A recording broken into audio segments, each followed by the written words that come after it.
This is a quick review on white key major arpeggios. And for the right hand, there's basically one fingering that you have to remember for this particular technical pattern. We're using, in this case, we're going to use your thumb on the first note. I'm going to play the C major arpeggio. Thumb on C, your second finger on the middle note on E, your third finger on G, and then you're going to practice crossing underneath your thumb to the octave higher C, and then 3, 2, 1.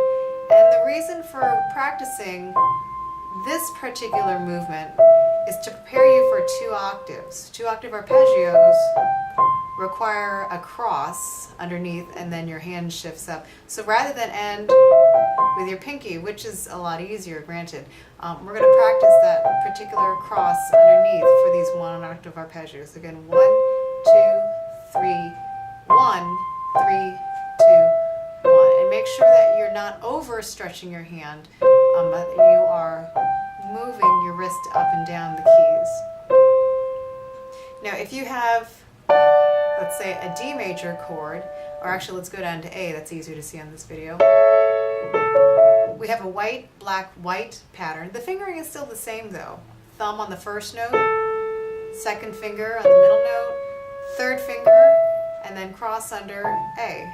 So the fingering is still 1, 2, 3, 1, 3, 2, 1.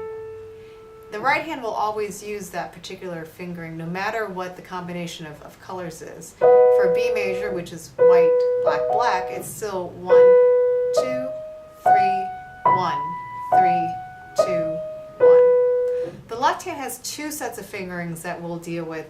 If it's an all white key chord, if it's an all white key arpeggio, you're going to start with finger 5, and then finger 4, finger 2, and finger 1. No crossing required right now.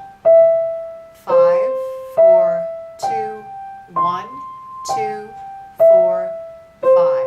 When you start working with 2 octave arpeggios, the cross will occur here after you complete the first octave. Okay, so for right now, your left hand doesn't have to do any crossing for the first octave. 5, 4, 2, 1, 2, 4, 5. And depending on the technique that you use and the particular arpeggio, some books advocate 5, 3 on the white key.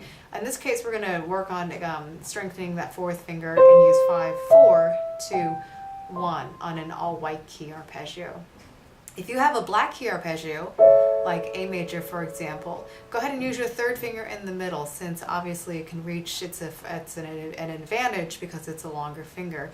The other fingerings are the same. You start with 5, then 3, 2, 1, 2, 3, 5. Again, no crossing required. You end with your thumb and then work your way back down.